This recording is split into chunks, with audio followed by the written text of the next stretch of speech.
As an introverted, highly sensitive leader and just generally quiet leader, these are the three things I really wish I would have learned way earlier in my career. One, leadership development and just training and development in general does not work, at least not the way it's done in corporate. Two, my workload, my calendar, and even the people that I work with are not the cause of all of the crappy feelings that I have about my job, my career, my work. And three, what I need to feel better about my job and actually do better at my job to perform at my best are the same things. It's the same process. It's to regulate, reframe, and then to rise to any challenge that I'm faced with. I was reminded of these three things in a pretty confronting manner last week. See, last week I felt something that I haven't felt in a really long time. It was that specific sting of knowing that I had something really important to say, but not being able to reach the people who needed to hear it. I was asked to go in to speak to a university classroom. So it was a pretty small class. It was made up of mostly seniors. There were a couple of juniors in the room, and the assignment was to talk about coaching in a corporate setting. And my specialty is leadership coaching in corporate. So that's the angle that I took. And specifically, I wanted to talk about the circular nature of coaching, meaning both the importance of having a coach when you're a leader and the importance of being a coach when you're a leader. But what I really wanted them to get out of the conversation was I wanted it to be kind of a mini coaching session for them. So these are young adults. They're about to enter their careers. And I wanted to share information with them that I wish I would have received when I was their age. Even I wish I would have received it, 10, 12, 15 years ago. I actually probably did receive it about 10 years ago. Anyway, I wish I would have received it sooner than I did. Before I would have gotten my first coaching certification, this would have been helpful. And that is primarily that training and development, leadership development in, again, the normal sense that you receive it in corporate doesn't work alone. You need to add the nervous system regulation and the mindset management as the foundation. It's sort of like, I think of it like building the house. Nervous system regulation is that foundation. The mindset work is the framing. And then the skill set development, being able to rise to any challenge, is the finishing. It's putting up the walls. It's all the end work, right? But you need that foundation and you need the framing for the rest of it to hold the structure in place, right? So I shared with them the main concepts that I share with my coaching clients.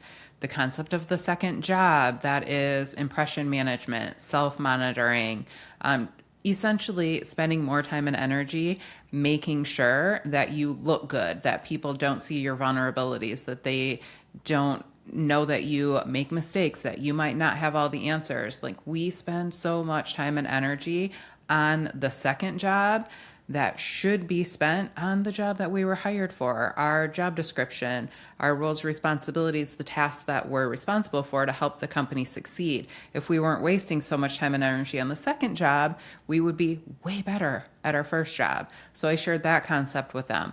I shared the concept of the boxes and the boxes that bind with them, that being our self-limiting beliefs, the boxes that we build up around us, those mental constructs that we think are true, that we think are permanent and real, but really they're just optional mental constructs that we can choose to break down and step out of whenever we want to. So I really wanted them to understand these concepts as early as they could in their careers so that they didn't suffer the way I suffered for as long as I did, or maybe the way that you're still suffering now if you're watching this video. I mean, Do you wish you would have found coaching earlier in your career? I know I do. But here's the thing that was a wee bit confronting about the situation. The room just felt off. It felt kind of flat. Like they were politely present, but not really actively engaged. Now, there were a couple of the students that were. There were a couple that were taking notes. They asked thoughtful questions, but just a couple. And I wanted to shout at them. I literally wanted to shout, like shake them up and shout. You guys, this is really important information. Like this has the power to change your lives professionally and personally. I know that's a lot to say because I was the expert at the front of the room sharing the information, but I mean it. Like, ugh. I know I'm being so dramatic, but truly, if somebody would have taught me regulate, reframe, rise when I was in my early 20s and just getting started in my career, my entire world would have been different. The first person who promoted me to my first leadership job was the exact opposite of me. She's still one of my dear friends to this day, and this was probably at least 15 years ago. She is the most outgoing, charismatic, extroverted person I have ever met in my life. She lights up a room when she walks into it. Everyone just goes to her. Everyone wants to be around her. She is seriously the best. I adore her. And because she was my leader, because she promoted me to leadership, I just assumed that's what exceptional leadership looked like. And it does for her. That is not what exceptional leadership looks like for me. I didn't know that at the time. I was young, I was green, I didn't know any better. I didn't have the tools that I had today or have today. I didn't have a coach at the time. So I faked it. That was where the whole faking extroversion started for me. That was where the whole second job concept started for me because I was trying to emulate her behaviors. I was trying to be like her. I was exhausted. I was burned out. It was inauthentic. So it fell flat with the people that I was leading. I was still successful in my job. I still kept getting promoted. I still kept getting bigger and bigger jobs and moving to other organizations and bigger organizations. And I've still had a very successful career, but it was painful until I discovered coaching and had my own coach and discovered these tools. I was trying to give this to these students that I was guest teaching for. And again, it just felt like it fell flat. So the moral of the story, I won't go on and on. The moral of the story is I walked into the parking lot and I felt defeated.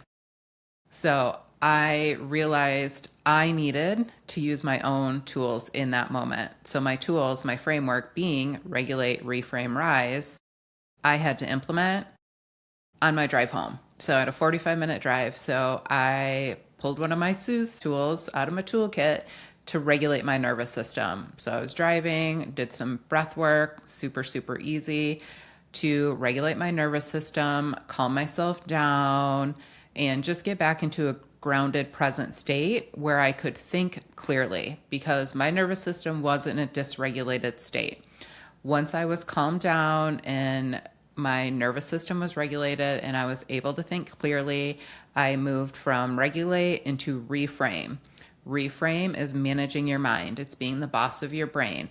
So once I was able to access my mind from that clear, grounded, calm state, I decided on purpose to choose thoughts that were more valuable. So instead of it fell flat, I failed them, which is really heavy. I didn't ruin those young adults' lives because I feel like the message didn't land.